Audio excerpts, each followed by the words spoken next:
Pelicans get their lick back in Chirac. I'm Cheddar Chaz. That's Lito. We got interesting names. That's Ross in the building. Let's talk about it. First took away. Gas for this. Get your money's worth now.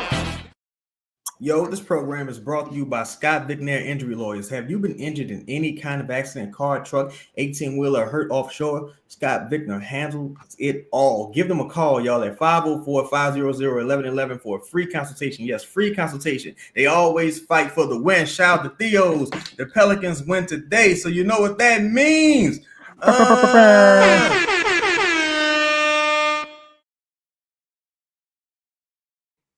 Sir, I should be sure to tell you, Pro Pals Talk Central. How you gentlemen doing? Oh man, it's all good. All right, Ross got it. What hat is that? I thought Ross was promoting something else on the cool. No, that's the old Sportsman's Paradise podcast. Okay. One of the OGs. All right. Y'all make sure y'all work on y'all golf game over at Sportsman's Paradise. You know, make sure you get your. You're like, what are you talking about? But so Pelicans win, man. Wasn't the most entertaining game, but I think we saw some of the things we look for from some of the people who seem to be a part of the core moving forward. We got to start with Trey Murphy.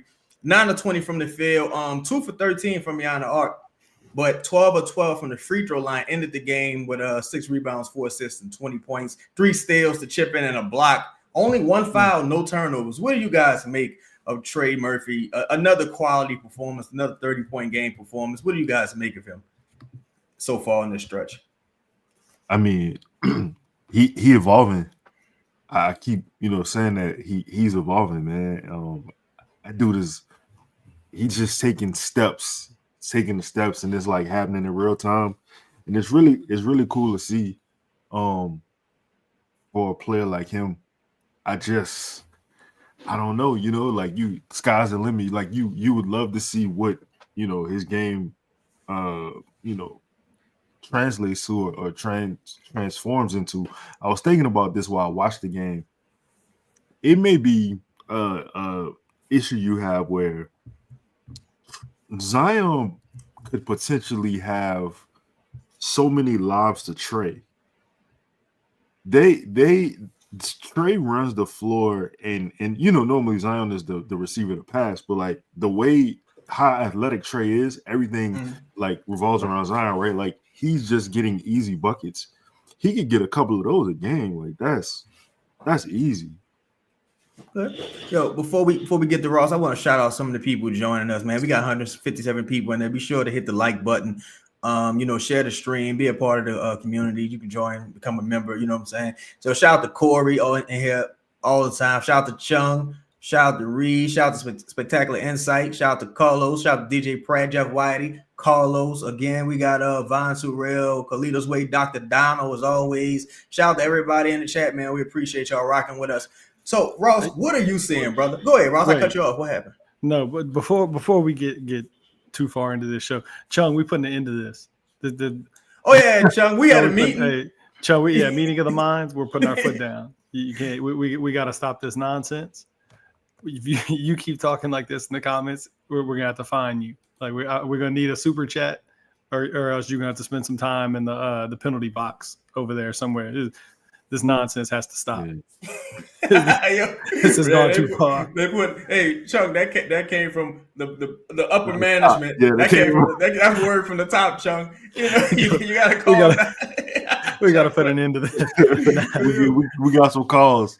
We got some calls, Chuck. Yeah. And while y'all in the clapping mood, I got my shirts. I got these hoodies. They came in. Oh man, I've never been more comfortable. Never been more comfortable in my life. This is like Egyptian silk. I'm not really sure what it is. It's incredible. Get the kids the shirts. It's getting cold out. It's February is approaching. Yeah. Wrap your pipes, pause, and get the kids a hoodie and a t-shirt. Be sure. I'm gonna drop the link in the chat. But Ross, what are you seeing from Trey Murphy? Again, didn't set the world on fire from behind the arc. Still managed to have an efficient game. Mm-hmm. Is he more than a 3-point shooter at this stage?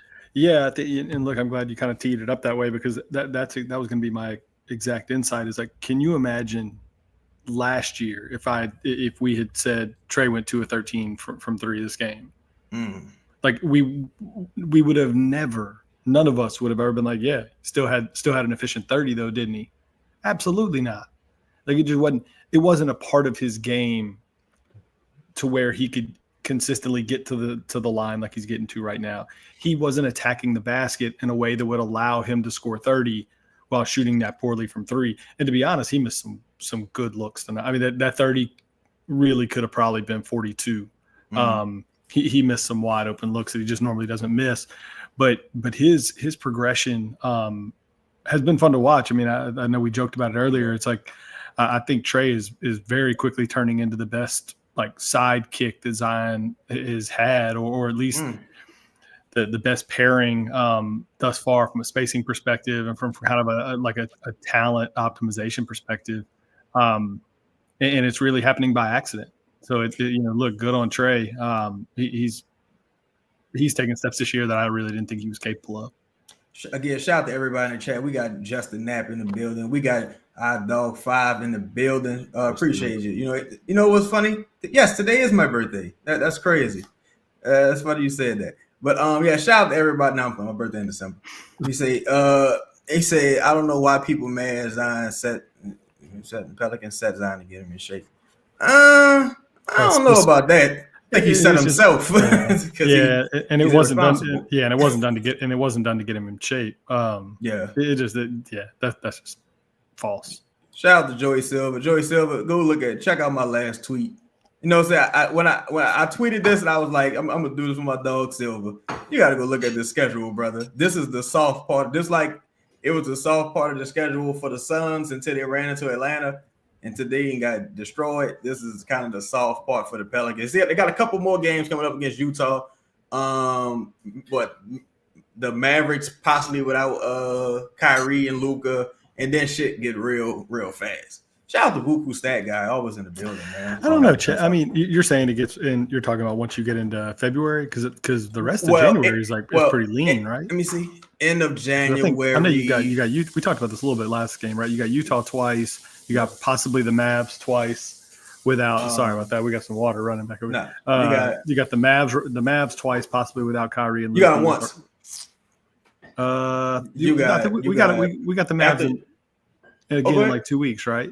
After Utah, you got the Mavs on the 29th, and so Kyrie will be back, but Luka will not be there. Yeah. So you got the Bucks on the 22nd. You got the Grizzlies on the road. You got the Hornets on the road. You got the Raptors on the road. That's true. All those on the road. That's true. Yeah. Then you got the Mavericks on the 29th. Then you got Boston. And February, we don't even need to think that far ahead, but February it gets real.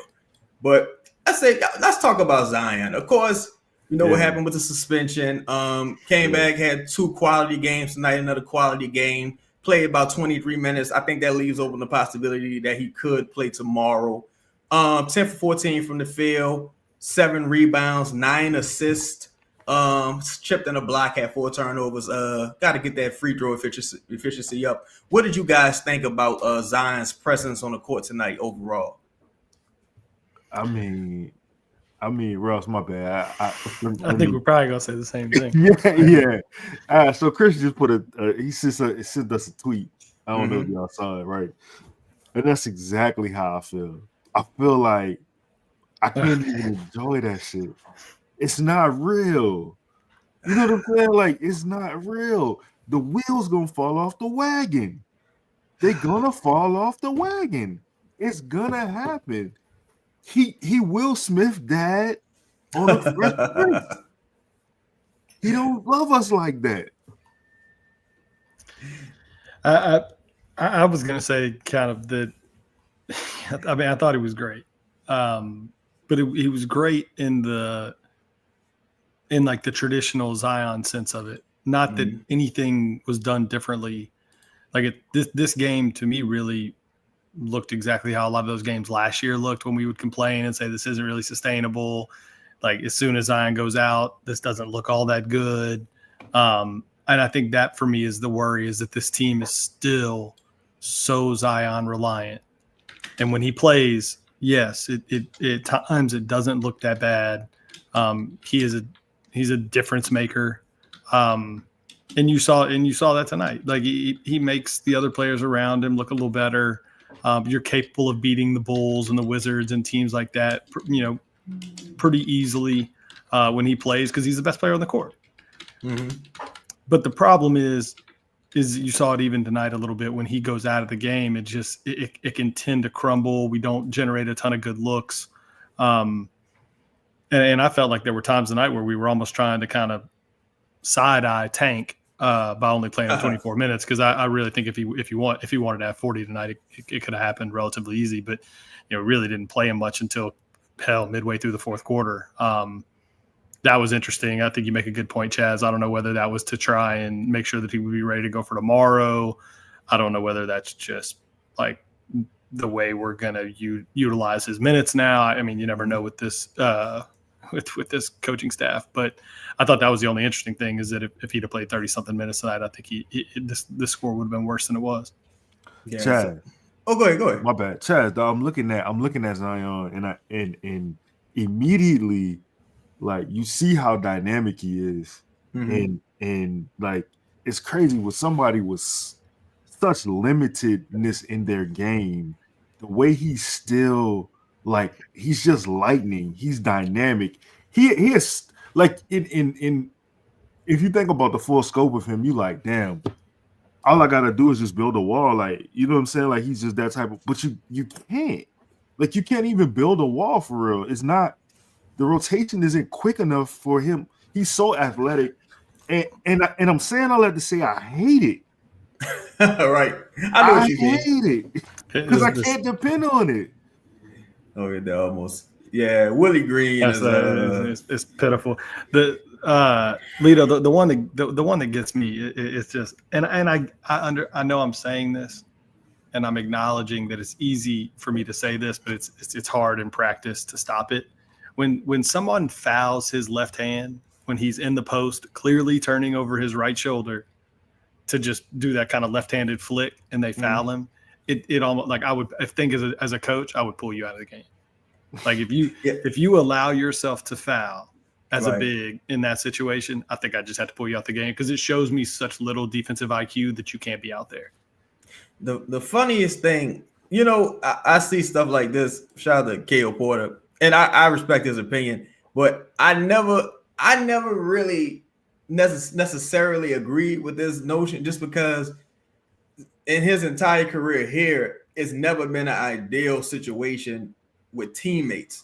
Like, right now is probably the most ideal situation, because you got Murray shooting threes, you got CJ shooting threes. CJ's a real threat. Of course, Trey's a real threat.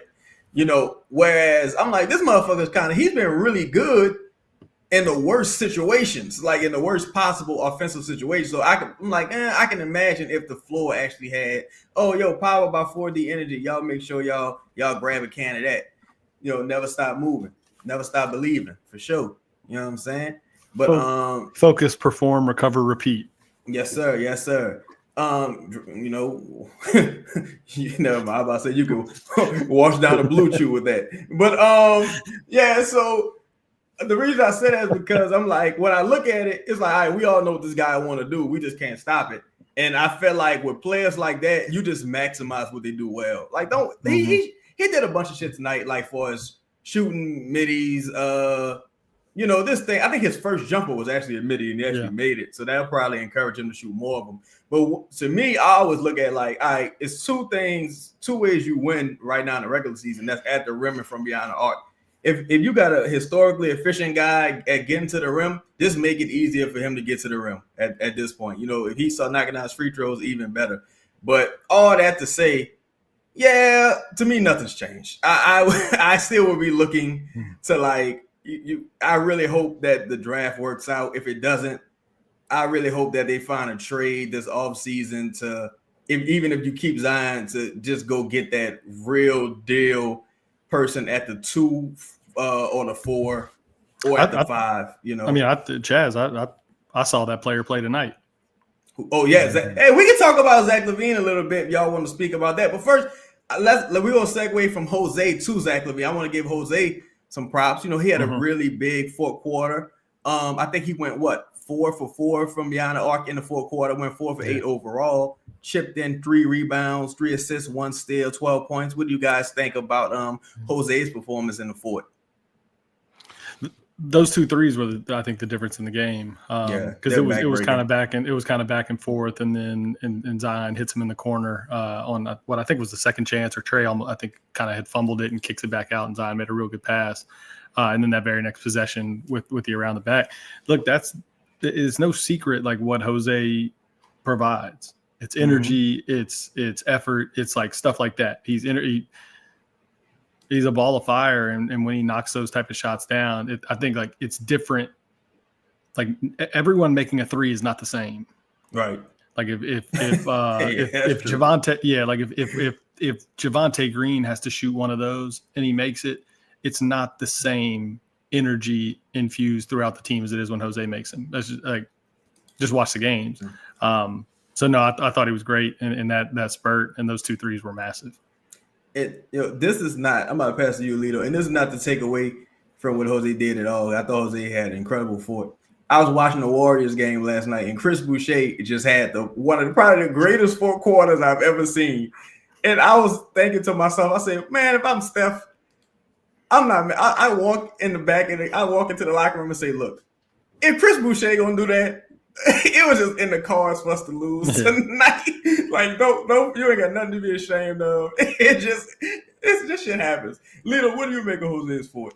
Hey, Boucher a streaky shooter, dog. Man, he's streaky. One of the uglier jumpers in the league, though. That shit looked like Tekashi from NBA Street. It almost looks like it's a catapult. Yeah, like almost with like a right hand. It almost looks like he puts a little forward spin on that thing somehow. No. Not fundamental, but go it's ahead. Like killing the Warriors. He jumped after he shoot. Like, it was crazy. No, it was unbelievable. He does a bad jumper. It was unbelievable. He got that wino jumper. He fucking wino jumper. That bitch was pissy last night though. I say he's everywhere. But so Lito, what do you make of Jose's performance tonight, man? How he helped the Pelicans close? I mean, he's an impactful player. You know what I'm saying? He's always a guy. He's reliable. I mean, his development as a shooter has been like a revelation for the Pelicans. It's always he shoots these shots and it's like that. He made 1 3, dog. I ain't gonna lie. I was like, why would you shoot that? And he shot that. I think I know which one you're talking about. But go ahead. Yeah, and I was like, why are you shooting that? And he made it, and I was like, damn. But it was like it still wasn't a great shot, but he made it, so you can't like really critique it too much. But he made some really big shots. I think he had 1 steal. So I mean, 4 for 8. Every shot was a 3 and 3 rebounds, 3 assists. Let me say this though. I want to talk about the Zion part about him not being skilled, because I don't think that if you and I understand how you say that, because you're looking at his game offensively as far as like his repertoire, but right. I think if you look at his ability to pass, if nothing else, you got to call that a skill. He had a pass tonight where he led DeJounte into a 3. He had a pass tonight where he attacked the paint. He was in the post. He attacked the paint, drove center, and he jumped and pivoted past the CJ, like knew exactly where he was. You gotta call that a skill. It's not just athleticism. He got some other abilities. But do you think when people say that, Lito, that they're actually what they're actually saying is that he hasn't developed any additional skills since he's gotten the NBA? I think so. I think that's what it's kind of got to mean, because if you think of an NBA player, like you would think of a complete game, because you're a professional. Saying that to say this, I heard a story Grant Hill tell about how he was in his 4th NBA season. He had made his 2nd All-Star team, and he still couldn't make a left-hand layup. And that was just crazy to me. So, but in this case, I'm gonna say, yeah, I think that's what he means. I think probably I always look at it like the Westbrook thing, right? Westbrook and what's my man? Patrick Ewing, to a degree. 2 totally different types of players. But you got Patrick Ewing, who's like incredible in the post. And as soon as he developed the mid-range jumper, it's over. So if he make the first mid-range jumper, you ain't got to worry about him getting in the post no more.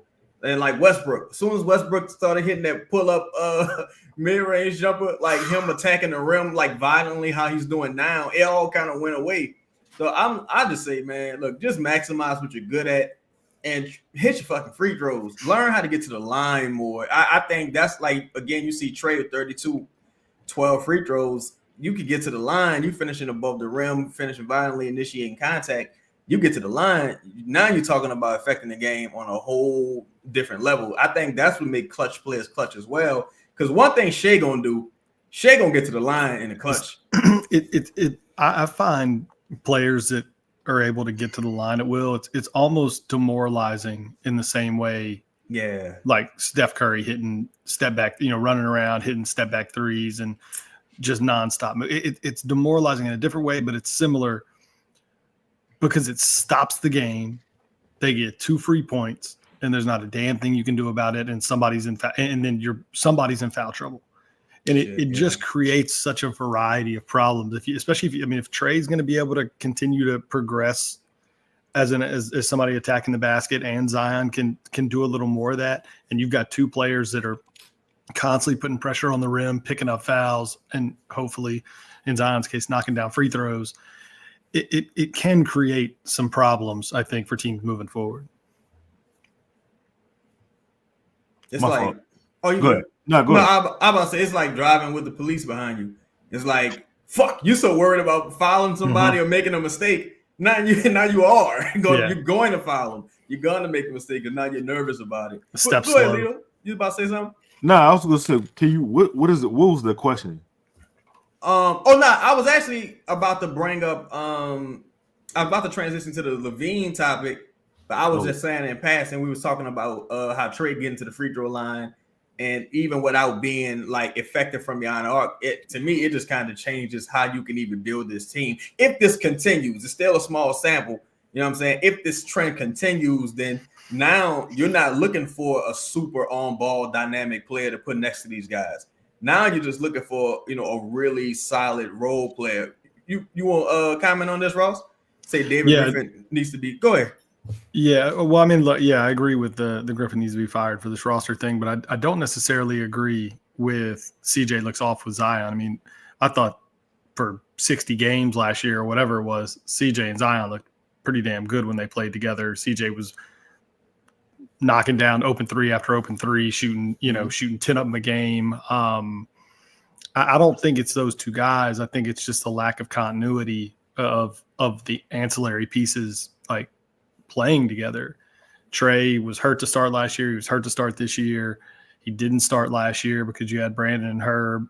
And so you've seen these odd lineups, but I think Chaz alluded to it earlier in the show.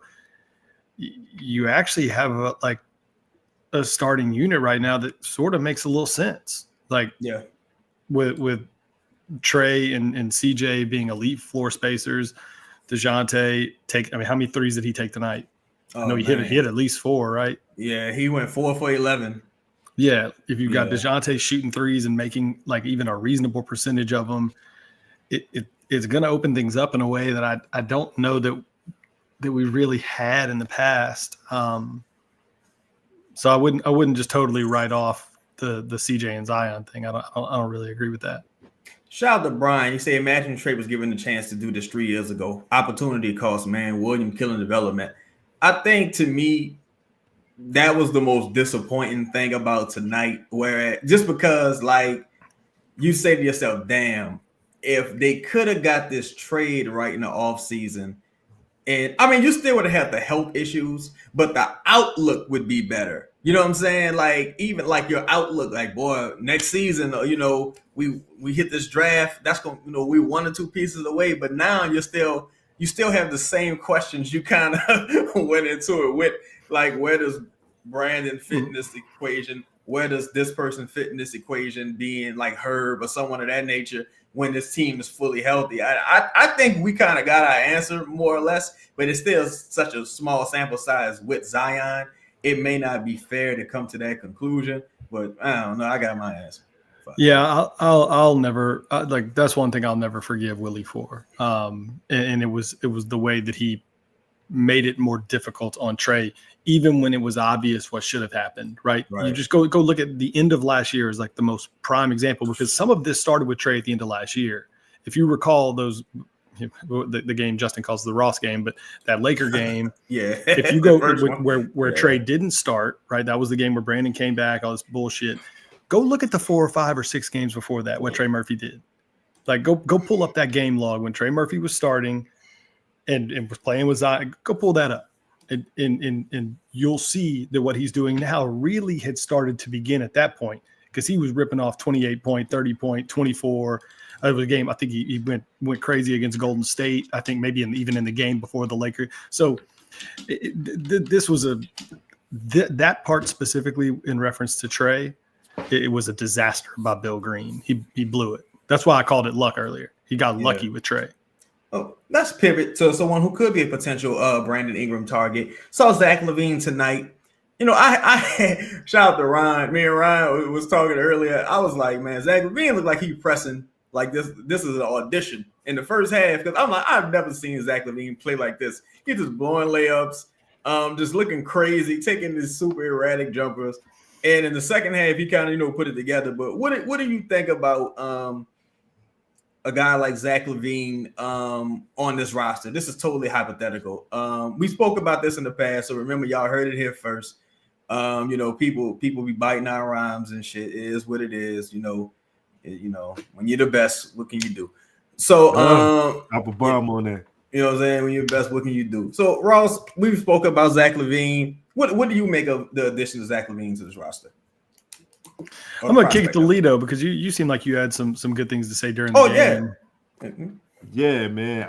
So when you say this, especially with this franchise, with this organization, when you saying what you saying, Chaz, and I know you're not saying this, but what you're actually saying is he better than Brandon Ingram, right? Like that's what it is. Oh, absolutely.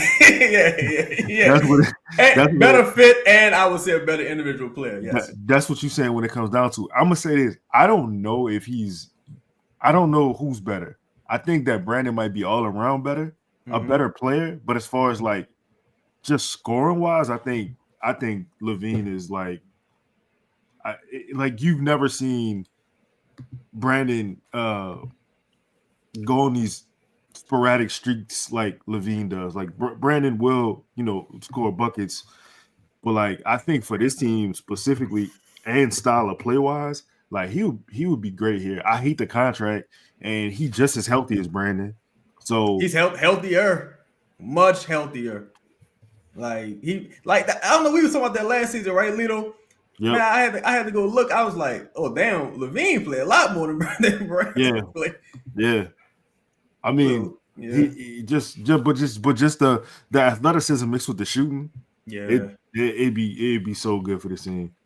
This dude had a drive to the rim, jumped up, got way above the rim, and did a stupid ass dish. I'm like, what are you doing? Like, you're the most athletic player on the court right now. Ross, you about to say something? Yeah, no, I look, it's not hard to envision like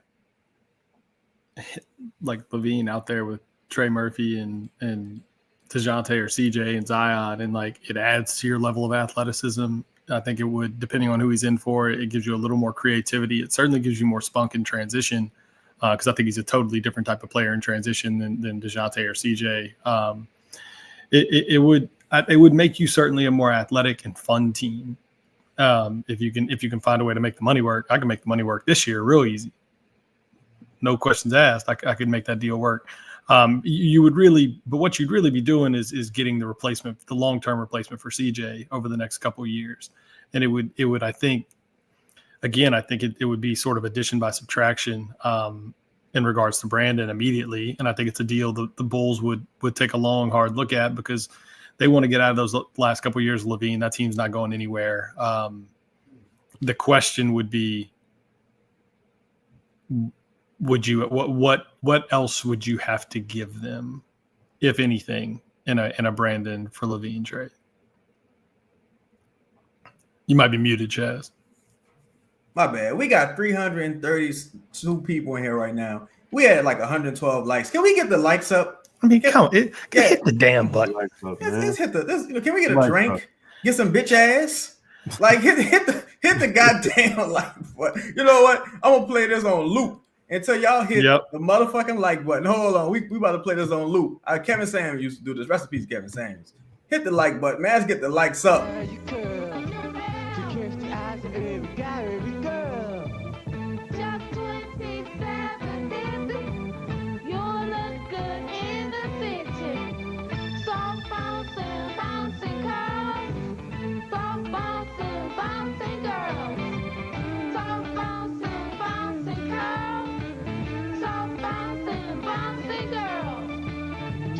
Charles is my name.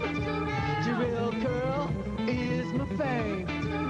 You can be, you need to know. I'm your hairdresser who really knows. You're gonna have a curl to catch the eyes of every guy, every girl. Let that be a warning. We will run that shit on repeat. Hey, if I got to get difficult with y'all, it's gonna get real around here.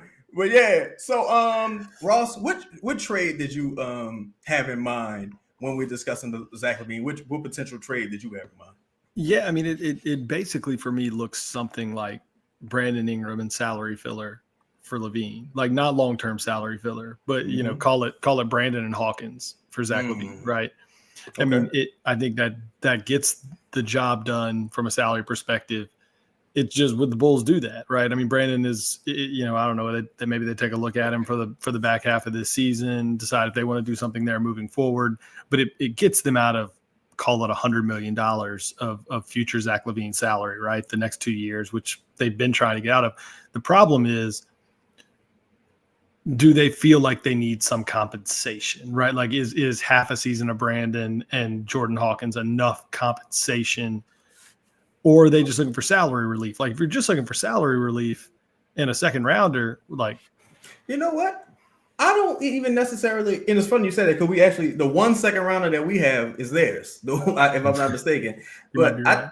I think, truthfully, when you look at it, you taking Lavine off their hands is a bit of a sweetener because of the length of the contract, and the Bulls have a top 10 protected pick. They need to lose. They need to lose. That's and exactly they need right. To, and you're not going to sit Zach Lavine again. Like that shit flew last year. You're not going to do that again this year.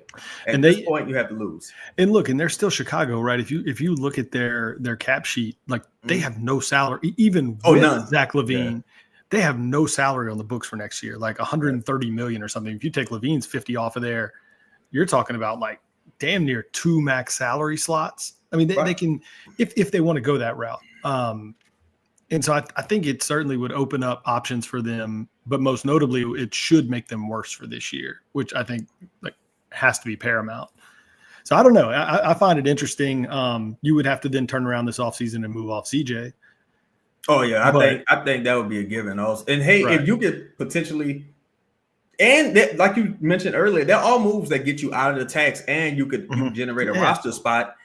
I believe Brandon's outgoing trade kicker is $41 million, right? Even if he was to waive the kicker, and you can add maybe a Tice who just dominated the Bulls should really be interested in Tice, and JRE who's not necessarily in the rotation, or even Hawkins. I know people might think that's whatever. It's whoever, right? But you need to generate a roster spot, and you got to get under the tax and further away from the tax so you can sign Brandon Boston. So I think there's a lot of incentive for Chicago to do it. Again, they were big fans. They did not want to lose DeMar DeRozan. They were big fans. So why wouldn't you get, if this was like LA gang life, Brandon would be baby DeRozan or tiny DeRozan or one of them. He'd be one of them.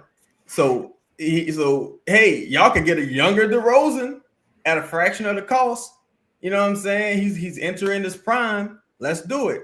And you go into this offseason, hey, you still got options. You go into this offseason, you can still sign a rotational big. You can still potentially even trade for a rotational big. I think we saw again tonight, Messi was a little overmatched tonight. Lito or Ross, either one of y'all, what are you guys thinking? What are your prospects about maybe any potential bigs, or if you were to make the Lavine move, what would be next in you guys' eyes?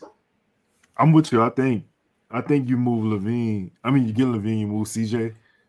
I always thought that the Brandon and CJ should have been tied at the hip as far as like trade wise.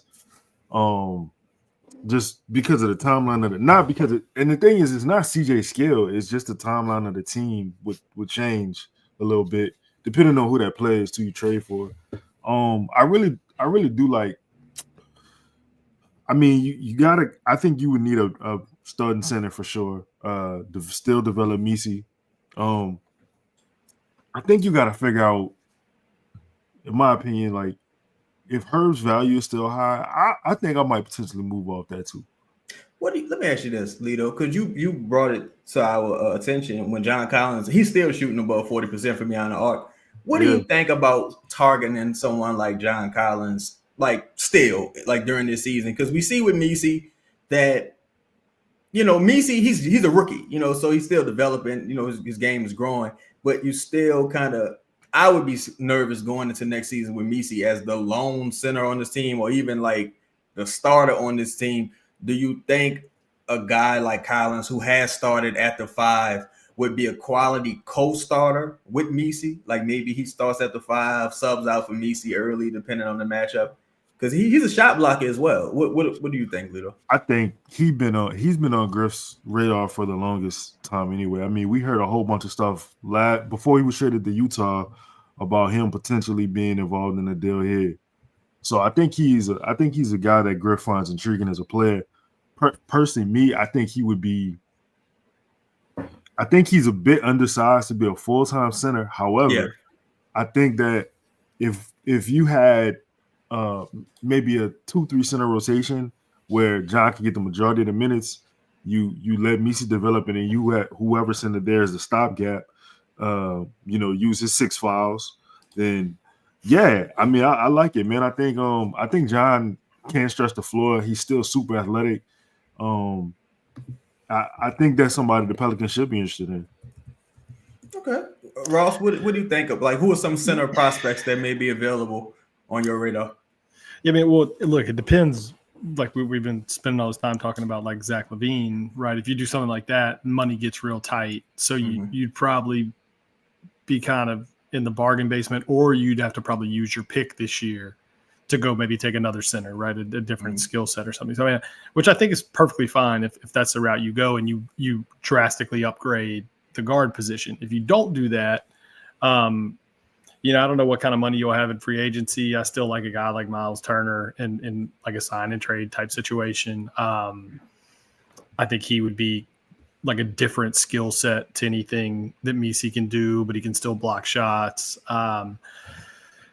Outside of that, I still see this team as a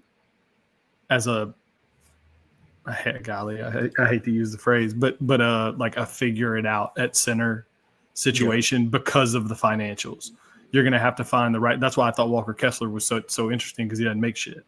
Right. I think you're going to be operating in that like less than $7 million, $8 million a year range for either your starter or your backup.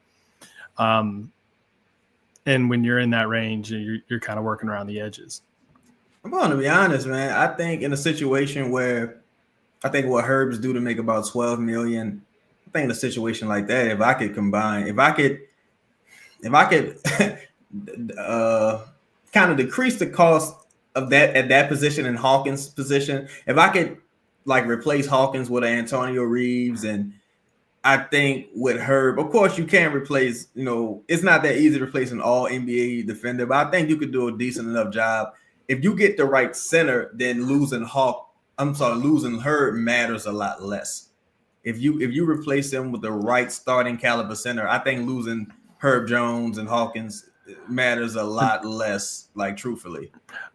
I totally agree, Chaz. I think the question becomes though, like, where do you invest? And does it make more sense to invest to upgrade the center position, or does it make more sense? And I'm thinking long term, right? Because you've got Trey and Zion and some of these other players and Misi that are all sort of in a different time frame than CJ and maybe even Murray to a certain extent. Or does it make more sense to upgrade the CJ spot long term? I think it's the CJ spot. I agree, because I don't think you can do both from a financial perspective. Yeah, I think you lean heavily into the CJ spot because man, perimeter offense in this league right now is at a Yeah. premium. You really didn't score a lot of points tonight. The Bulls are terrible. And like if Zion goes down again, Murray goes down again, Trey goes down again. I just don't think you don't want to hang your hat on those three guys being healthy the entire season, especially not Zion. So you have to find someone who could really light it up from the perimeter and add more 3-point shooting, because 9 times out of 10, the center you add isn't going to be some 3-point savant. So hopefully you can just, can the team draft the number 1 and trade him afterwards? Are there rules? Yeah, you can trade him on draft day. Why do you ask that, Tony? Are you just asking? Yeah, Corey, they did almost lose this game again. You say go get Hardaway. They tried to get Tim Hardaway. Tim Hardaway didn't want to sign here. Well, he said no. Yeah, he said no and went to Dallas. Yeah, he went right to Dallas. Yeah, he didn't want to sign here, bro. Go ahead, Lee. You ever looked at, I guess, BI's numbers compared to Zach Lavine's? Yes. What do you get from that? Just looking at numbers. I feel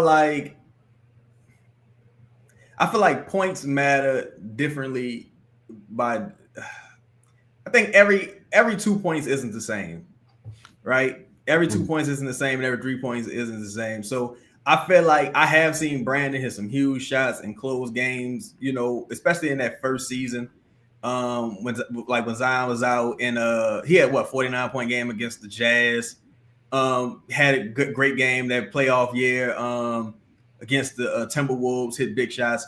But I think a person like Zach Lavine is he's a threat to score 50 every night. Like when he's the number 1 guy, he's a threat to do that, like every night. What with Brandon, I think with the pace, it's not just him. He ain't just slow. He slow everybody down around him. Like everybody it's just a terrible brand of basketball. And Lavine is healthier. Like for all Brandon's his playmaking ability, I just don't think it really does anything for you, because you're losing so much from other people not really being involved. The pace being slow. There's no running and gunning. There's no rebound. Guys aren't really getting out in transition. Maybe I'm biased because I've seen so much of Brandon over the years. Maybe that could be what it is for me. Ross, you about to say something? Yeah, I mean, for me, it's like if you start, you're talking about just like stats, and yeah. I guess that's one piece of it. The other piece is I'm with Chaz. Like when you've watched a lot of games, there's a clear difference in their style of play, and I think that's probably what's more important for me. But if you're just going to look at stats, I think the one thing that doesn't get talked about with Zach Lavine enough is that he's one of the premier 3-point shooters in the NBA. Yeah. And has been for a while. Like a super high volume, and he's a 39, probably pushing 40% for his career, especially if you throw out maybe those first couple of years. But I mean, this is a dude that can legitimately shoot the basketball. So when you combine that with his athleticism, it just becomes an easier plug and play situation. He can play in an up-tempo offense. He can play off the ball. I think he's shown you more from an offensive versatility perspective. He may not be quite as good of a passer as Brandon. I don't think either one of them is a very good defender. But I think when you just look at being able to put him around another group of players, he's going to provide more from a versatility perspective than Brandon can. What do you think, Lito? So the numbers, for the most part, even though Zach has been in the league, their numbers are pretty locked up pretty much. Yeah, it's kind of almost the same across the board. Zach has more points. I think that I agree with both of y'all. Stylistically, Zach, it may look the same, but it may look the same on paper, but it doesn't look the same in the game. It's two totally different styles. And I was saying to start, there's no disrespect to BI, but Zach would just fit better with this team just because of the pace, because of the athleticism. I'm sorry to cut you off, Lito, but let me ask you this. I think this leads to we all saying the same thing, right? Like Brandon averages 22 points. Does his 22 points feel like Zion's 22 points or CJ's or Trey's? No. And to me, that's my issue. But you go ahead, Leo, my bad. Nah, I don't remember what I was saying, but I was My bad. You were saying basically how their stats are the same, but the way Brandon plays, it's not think of the athleticism you would have with Zion, Trey, and Zion, and Zach in your on the or running a break, right? Like it would just the game would just. Maybe the Pelicans would now start scoring easy points. Yeah, get out fast in transition. Yep. In the two stats you look at, right, or at least for shit like this that I would look at are what direction is the game going, right? Like dunks and corner threes, finishing around the basket and 3-pointers. But you look at corner threes specifically, Zach Lavine shoots like 46 or 47% from corner threes in his career. Brandon's in the mid-30s somewhere. Look at dunks. Zach Lavine has a couple hundred more dunks in his career than Brandon. Like, they're just different players. Brandon operates in the mid-range. Zach is finishing around the rim and he's shooting threes. One is more athletic. One is probably craftier. One is going to be better in transition. One is going to need the basketball more and can probably play make a little different. I think with the roster you have right now, Zach Lavine is in just a much, much better fit. I think if you went to Zach Lavine and said, look, bro, you're not even arguably the best player on this team. All we need you to do is what you do. Like play within the system, fire off these 10 threes a game. You're going to get plenty of looks. You're going to get plenty of opportunities because the quote-unquote best player is a very willing passer. Right, DeJounte has shown he's a very willing passer, so like you can flourish here. All you gotta do is buy in. We're gonna play with pace. We don't gotta run. We're gonna gun. You know what I'm saying? Everybody playing solid enough defense. You know what I'm saying? Especially if you get a center that can really rim protect. To me, that changes everything. Changes the entire dynamic. But I think you're in such a spot with Brandon to where like, look, you can't really sell. So you might as well try to buy. You might as well use it as expiring salary, attach something to it, and look to buy. You know what I'm saying? So wait, Giddey and Herb? Or you must be talking about if Herb was in Chicago, because I don't know Giddey. Didn't Chicago not even engage in extension conversations with Giddey? I think he may end up being like an unrestricted free agent this offseason, right? Who's that, Giddey? Yeah. I thought Giddey got extended already. He didn't get extended? I thought he did.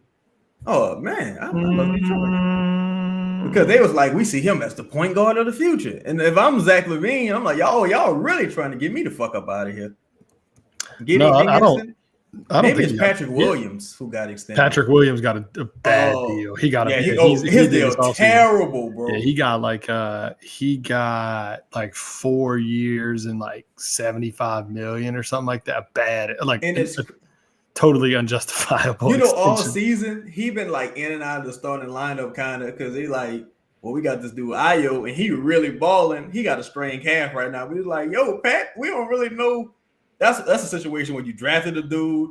He's been showing promise all these years, but he never really broke through that glass ceiling. And oh man, it's been crazy. It has been crazy. But so right though, Ross right. He a restricted free agent. Oh yeah, they don't got nothing to worry about though. I don't think he gonna get no crazy offer. I think he Kyrie played 30 minutes tonight. Y'all down by 34 points. I know he ain't playing the fort. But so go ahead. As we're talking about this Zach Lavine thing, is there I don't really follow college too much. Is there a center that would go in kind of that 6 to 10 range this year that you could supplement? They got a dude, what's his name? Spears or something like that. He like a back to the basket type big. They don't got that rim running and gunning guy. He's more of like a JV elk. Like, it might not be the worst thing to pair with Messi though. I mean, yeah, it might not be. What you think about Derek Queen? That's the guy I'm talking about, Derek Queen. Oh, all right. You said Dairy Queen? Derek- can't have him with Zion. Nah. But Derek Queen can ball. He seemed more like an offensive big, offense first guy. I wouldn't hate him. I just think, man, to me, you really gotta get y'all gotta play defense. Like y'all really gotta play defense if you get an offensive first big. Yeah. Do you think, Ross? Yeah, well, no, I don't know. I mean, I'm kind of torn on like whether I see the need for an offensive center. Like if you went and got Zach Lavine or somebody like that, Mm-hmm. I don't know. I don't know whether you just need another. I mean, take Dallas for example, right? Like I wouldn't call Lively or Gafford an offensive big. I would call them like two sides of the same coin to a certain degree. I mean, I think Gafford is a little shorter and quicker and kind of accomplishes the same thing as Lively does in a different way. Lively's probably more of your traditional rim runner and like, tall and can run, but I don't know. I think you would almost want to go keep looking for that potential defensive anchor. Yeah. Cause I don't know I like what Misi provides. I think he's obviously going to continue to get better. But having another player like that, or maybe a slightly different skill set, maybe somebody a little bigger, or I don't know. Yeah, I mean, I don't think it would be the worst. I don't think it would be the worst thing to go scouting centers in the draft again and taking another one, because what else you going? I mean, at the 8th pick, what else you going to get? I always looked at the center position like how the running back position is, and like the NBA. It's like, just go sign a couple guys, and, just run them out there 15 minutes each. Like, I think if you address that shooting guard position, I think if you get a center now, it needs to be like the perfect center. Either that or just go with the shooting guard position. Like, because, again, you got a distressed asset, Lavine. Like, I was going through the list in my mind, thinking about all the distressed assets that you could possibly move Brandon for. It was like Lavine, Julius Randle, maybe. Probably you might be able to get Keldon Johnson, maybe Devin Vassell. He's having a bad year, but it's like if Lavine right here, just take Lavine. It fits perfectly. And from a talent, and he's an infusion of talent in a way that like Keldon Johnson isn't. Right. Like, it doesn't mean those guys aren't good, but like it's different. Yeah. He's another former All-Star guy. Just he's fits the age timeline. His money's expiring about the same time everybody else's money is.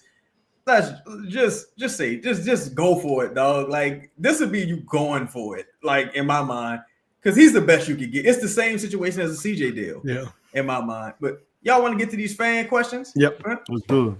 Appreciate y'all, man, joining us. We got 316. Shout out to Austin 316. Make sure y'all, we should have 316 likes, man. Please make sure y'all smash the like button. We appreciate y'all rocking with us. We got Shane Clayton in the building. Shout out, dog, Shane, man. Big supporter of the show. He said, why Zion only played 24 minutes? Either one of you guys want to answer that? The jig. Say the jig is up. I think it's because I think he could potentially play tomorrow, but I don't know. Ross, what you thinking? Yeah, I can only imagine, because it wasn't like he didn't come out at the end of the game. It was like they planned for him to play this amount of minutes. If you watch the game, it was not like he wasn't in foul trouble. Like, they planned for him to play mid-20s minutes. So I'm not sure. I think I agree with you. It's probably because he's going to play tomorrow. Just tweak and say CJ for Cole Anthony and Da Silva. What are you guys thinking? He not off. It wouldn't be those two for me. It'd probably be Anthony Black and Jonathan Isaac. I pray to God for Jonathan Isaac. Yeah, same. Ross, same thing. Totally agree. We talked about that deal. I don't know if that was on the show or if that was just over text yesterday, but I certainly don't want to give up CJ for Cole. Like, that's just too. No.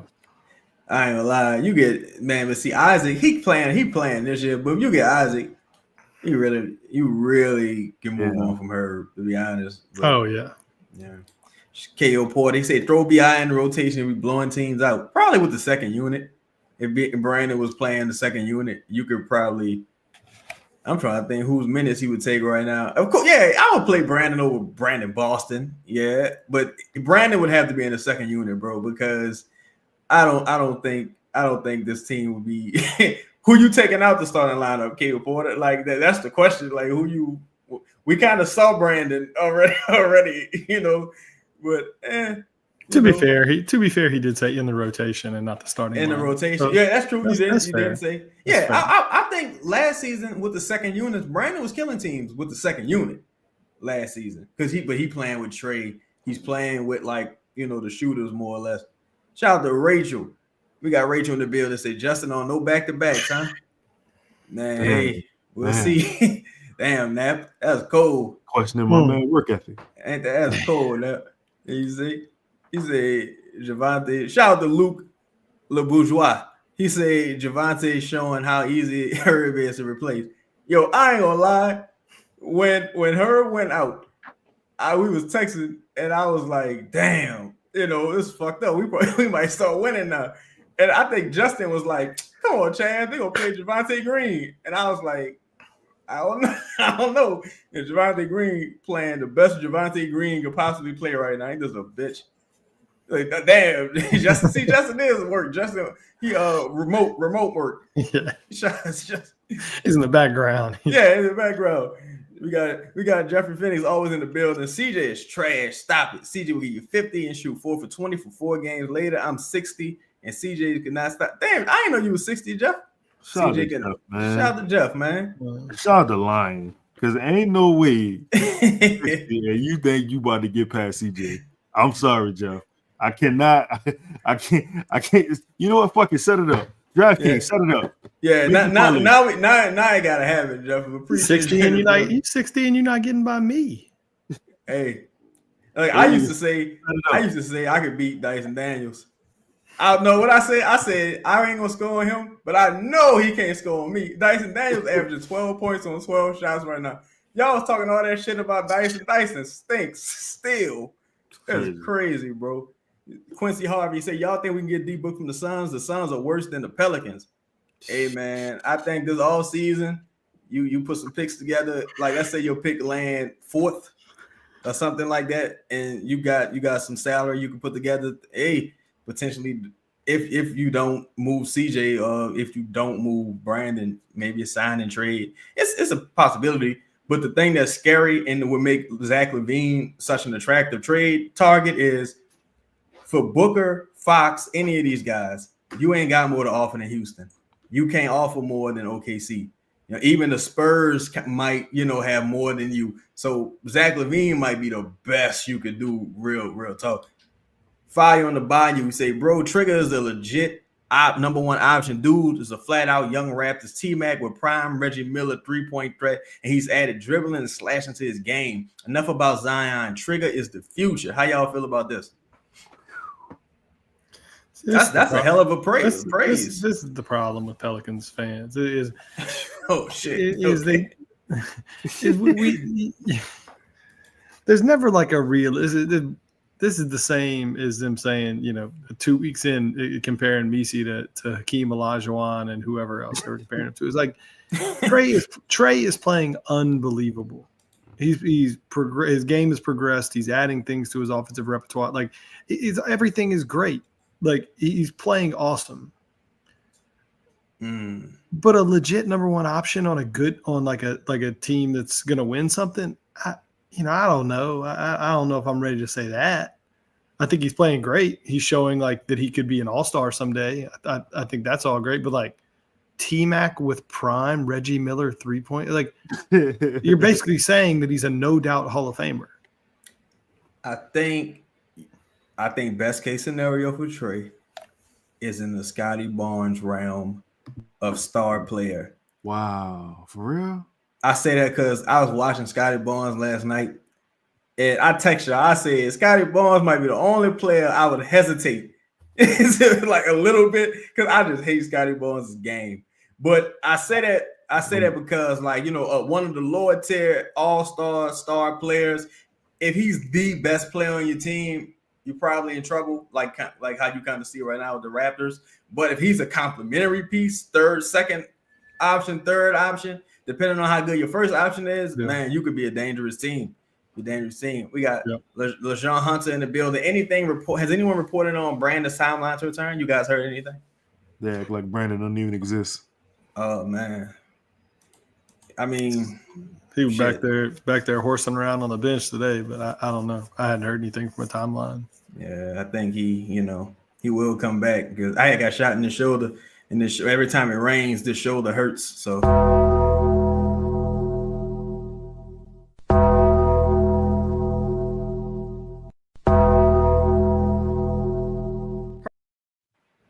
he'll be back. He'll be back.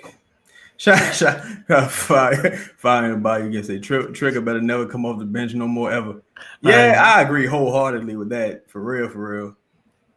There should be like an uprising if he comes off the bench. There's no way. I think this is a done thing now. If that was to happen, right? The level of vitriol from Trey.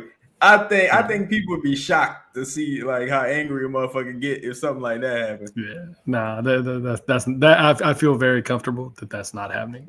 Shout out to Jim. I'm gonna go with Selmer. Shout out to Jim Selmer. Cause I don't think it's Kelmer. I think Kelmer will be with a K. But shout out to Jim Selmer. Why are we winning? Do the Pelicans even have a plan? The Bulls kind of suck. They got. I mean, if they ended up winning 10 of the remaining games. It's 19 wins. It's what 20 wins. They're gonna win more than that. If Zion plays, they're gonna win more than that. Yeah, that's the scary part. Like if Zion plays, they're gonna win more than that. Yeah. I would question how much Zion plays remaining is because I think it's gonna get to a point where they like, hey, right now we still kind of trying to get some data on y'all and seeing what happens with y'all. It looks good. Zion, we need you to sit down. And you need DeJounte Murray to sit down so you can not pay him this couple $1 million bonus for the tax reasons. So I think, again, the Pelicans aren't trying to tank right now. But once they try, it's going to be real. Like the Raptors just won last night. Why the Raptors won? You know what I mean? So we'll see. Yeah. Go ahead. Go ahead, Lito. No, I think two things can be true. Mm-hmm. I think everything you just said, but I think also like I don't think there is a plan. No, hell no. I don't think there is. Figure it out. Like you gotta start. You gotta stealth tank these kind of games. You gotta stay in the lottery pick range and a high lottery pick range. I mean, I know you can't really plan for that no more with how they pick. Flatten. Yeah, but you know what I'm saying. But I think like I see them probably if Zion plays, they're probably gonna win like 27 games. Think 27. Probably so 20. Yeah, that's above 500 basketball if I'm not mistaken to finish. No, that might be below. But I think Utah won the other night. You got 41 left. You're halfway through right now. You're 9-32, so you got 41 left.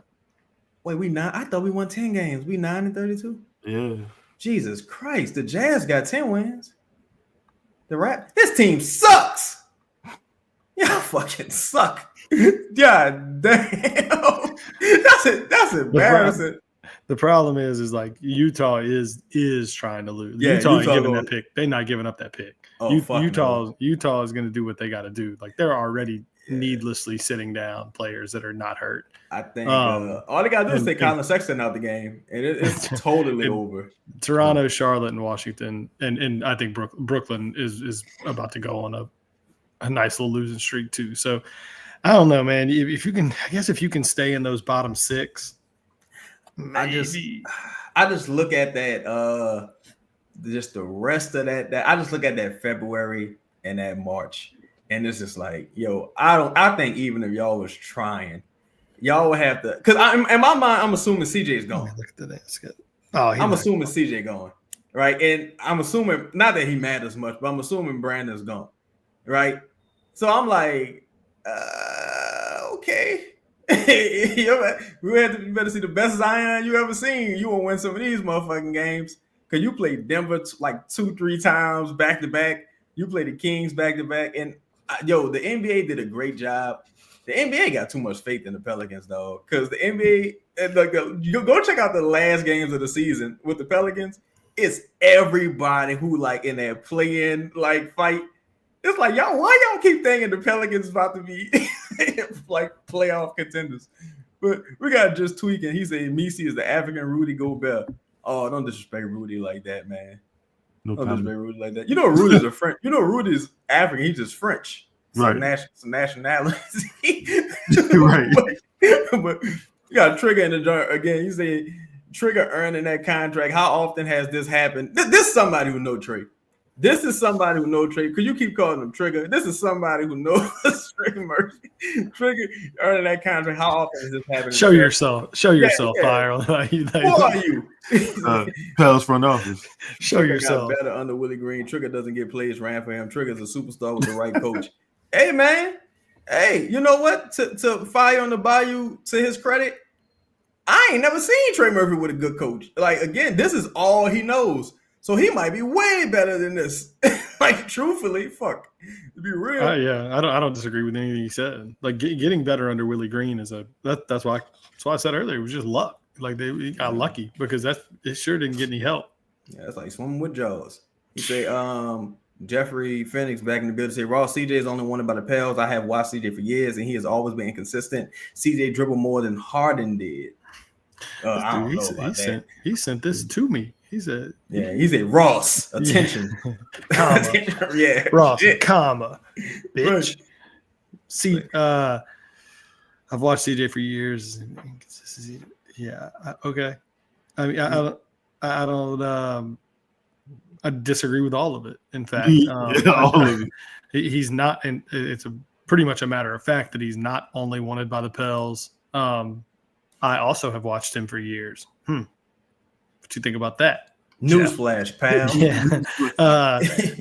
And look, he can be inconsistent, but it's because he's a jump shooter. Like, I mean, people look at it. This is what's frustrating for me is we have some fans that judge, in my opinion, CJ as a top 2 option. Well, that's not what he is. That's what he has to be here because this team's always hurt. But if you look at CJ as what he is, a 4th or 5th best player on a team that like should be making the playoffs, then CJ's incredible. Yeah. So you've got to be able to put things in perspective a little different. Like, yes, CJ's had to play a role for the majority of his time here that he should not have ever had to play. It wasn't what he was designed to play. So, I mean, I think it's just unfair to like judge him as he can't lead a team. Well, no shit, he can't lead a team. That's not like very few people can. That's not what he was brought here to do. Yo, we got 3 or 4 people in the building. If y'all don't smash the like button, you're 3 or 4. Smash the like button. We appreciate all y'all rocking with us. Say, Just A Davis say, does this success almost ensure Herb goes to the bench? I think it almost ensures Herb go to DC. Somewhere. I don't know, Lito. What you think? I agree. I think definitely to the bench. I think, we talked about this last pod. People call Herb a part of the core, and while he is definitely one of the better defenders in the NBA, probably my favorite defender for sure, other than Isaac. I don't know if I could call him a core member. And I know that probably sounds crazy because you just said he was one of the premier defenders, but like it's a two-way game now. Not now, it's a two-way game for a long time, and it's hard to be a situational basketball player.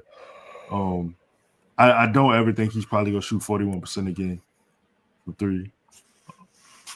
So Ross, you want to comment on that or? I don't. Yeah, like I thought Herb was going to come off the bench this year with a fully healthy roster. So I think he's gonna, when he comes back, he will come off the bench. Y'all was just saying, I beg your pardon. Yeah, I don't know if you listen to this, bro. Mike, yeah, you must. Hey, HJ can mean a variety of things. Yeah, I don't know. See, You go to the right place around here, and you can absolutely make a trade.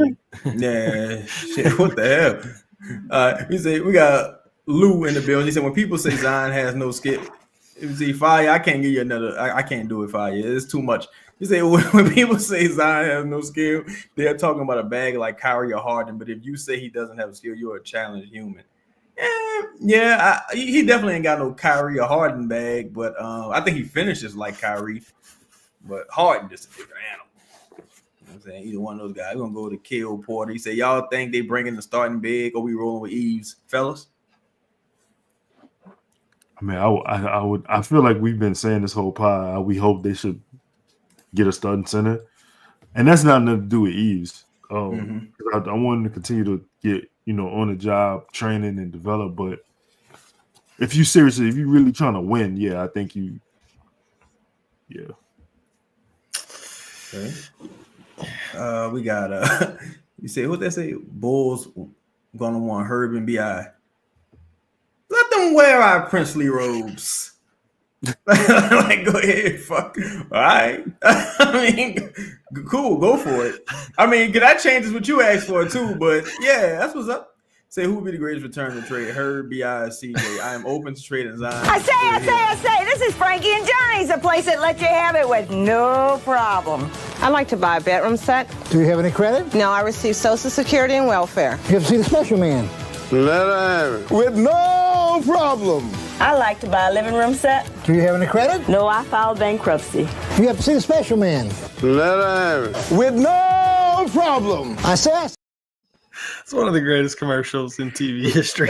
Y'all priorities all fucked up with that commercial. He's like, no, I get food stamps. Like, what the fuck? I filed for bankruptcy. Chapter 7, not 11. Like, all right, you got no credit. God damn. That's like checking the cash. You go to checking the cash. Just checking the cash. Like, what the fuck? What y'all think of Brandon? We got Jay Knapp in the building. He say, what do y'all think of Brandon Ingles' photo bomb of Trey Murphy? I want to hit Justin with the Zion bit. What did you think? What did you think about that, Justin? What did you think of it, Justin? It didn't really, didn't really bother me. I mean, look, man. I've seen so much chaos in my day with Brandon. I think Brandon, he's probably just like a nice guy, and they clearly friends. So hey, nothing, just a little. He's just happy for his partner. I don't know, man. I don't know. Candid for it. I'm a little behind on the pod, but Jay Huff, cheap shooting, rim running, shot blocking, big center to pair with Measy. Is Jay Huff in college or no? Memphis. He ain't play for Memphis. That's like the large white dude. For Memphis, remember he played early in the year, had some kind of decent games. He hadn't. I don't think he's gotten a ton of run though. He looked like a Viking. Yes. Okay. They got Santee is a restricted free agent in Memphis as well, so they're gonna have to give up somebody. See, he's like a milkier skin. Good gentleman. Shout out to TBT legend Jay Huff, man. Yeah, fucking 3/4 Celtic. Let's say Brian Williams. Is there any realistic chance the Pels trade Zion? I'm starting to feel as if nobody want to play here. What's the deal? It's probably a chance if they get blown away by an offer. I would probably put it at less than 20%, honestly, because for one, for value, and for two, the Pelicans see if you could get value in one spot, then like if you could get a great trade for Brandon, you probably feel more comfortable moving off of Zion. But the fact that you like fucked up every possible avenue to get extracting value from guys. Like, again, Zion just got suspended a couple of days ago. So, and they killed him on ESPN all day and all day yesterday. So I don't think his value, ain't like he scored 50 points tonight. I think his value is right where it's at. Y'all, what y'all think? Same? I just don't like what you would be signaling like a total rebuild. I don't think David Griffin and I don't know the Bills going to survive the end of the year anyway. But I think if David Griffin walks in there and says, we're trading Zion for a bunch of picks and starting over, like it just doesn't seem realistic to me. Lito? I agree. I totally agree with that. I don't think if Zion was to be moved, Griff couldn't do it. Yeah, it's not. Let me tell you, and this is just squeaky. This is an interesting comment. He said CJ definitely donated to this podcast. And you know what? CJ buys all my shirts, first of all. And if he did, don't get it fucked up. Look, I ain't no professional. You can my loyalty. I can be bought. Yeah, I can be bought. Look, I'll be talking like CJ to a dog. He late my fucking payment. We're so proud of you, sugar. Oh, Grandma. Say, could you lay 1,000 on Grandma's grave? Come on now, Grandma just gave you $1,000 what, 2 days ago. Well, what the fuck is the matter with you? I had to get my hair fixed and my nails. Shit, you want me to style, don't you? Shit. What the fuck? Well, thank you very much. Hey, CJ, today the 14th, first of the month, rent is due. If you ain't got nothing to pay to the table, you ain't got to worry about missing a shot. You got to worry about a shot missing your ass. Yeah, I thought, look, send over a couple cases of wine. Even I mean, I'm willing to barter. Hey, CJ, come donate, brother. Yeah, show love, CJ. Show love. Shit. Well, yo, that's been today's show, man. We appreciate everybody rocking with us. We still got a great number of people in there. Make sure y'all smash the like button. We'll catch y'all tomorrow. Be safe. It's a winter time, like I said earlier. Wrap your pipes, pause. Buy a shirt for the kids, and we out, man. We'll catch y'all tomorrow. Peace. Theo's 4D, Scott Vicknair, no one runs like a dead, DraftKings, Sunshine, Standard Mortgage. We out here.